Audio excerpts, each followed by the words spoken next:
Yes, thousands of mourners have converged at eMangethe or Macambeni area of Mandeni on the northern part of the KwaZulu-Natal as we are bidding our farewell to the late uKhozi FM newsreader on SABC News, Scelo Mbokazi. With a lot of people inside the marquee, the funeral service is already underway. A lot of speakers saying that they're crediting Scelo Mbokazi for having played a huge role in preserving the language of isiZulu, which is one of the widely spoken languages in South Africa, and also reading the news on uKhozi FM, which is one of the biggest radio stations in the continent of Africa.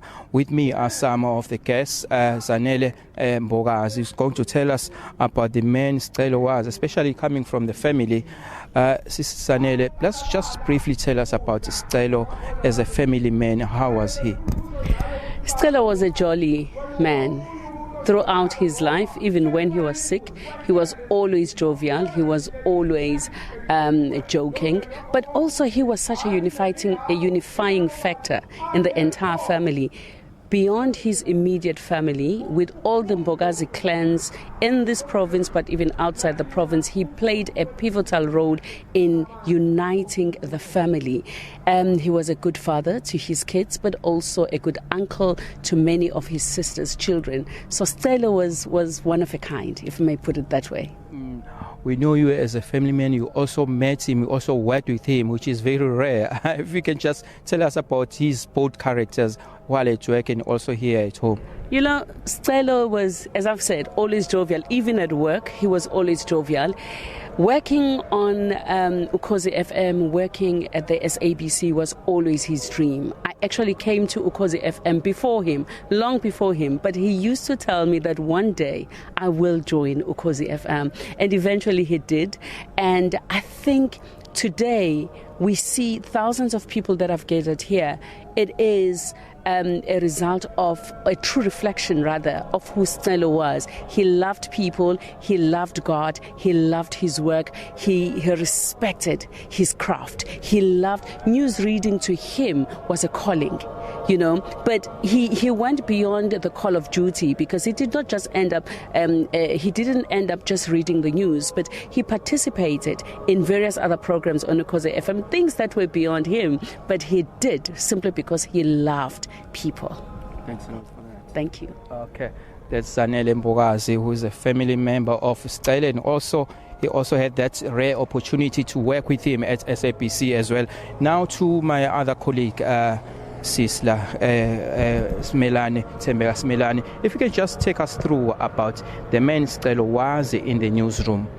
Scelo was a very committed human being. He was committed. You know, he's never, in all these years that I've known Scelo, he's never been late for his shift. In fact, he was always extra early.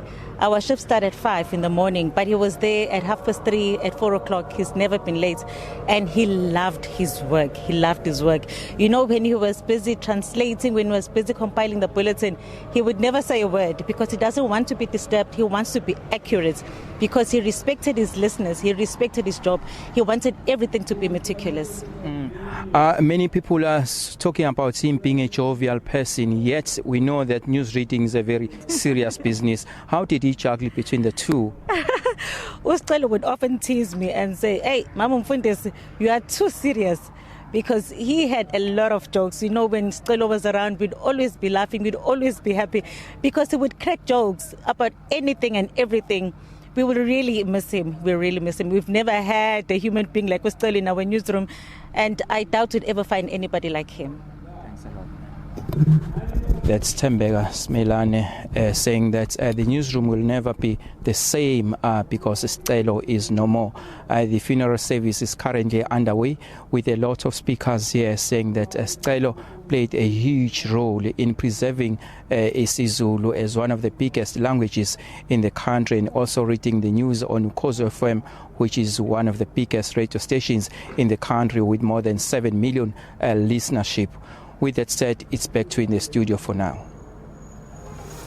All right, that's a wrap of the second.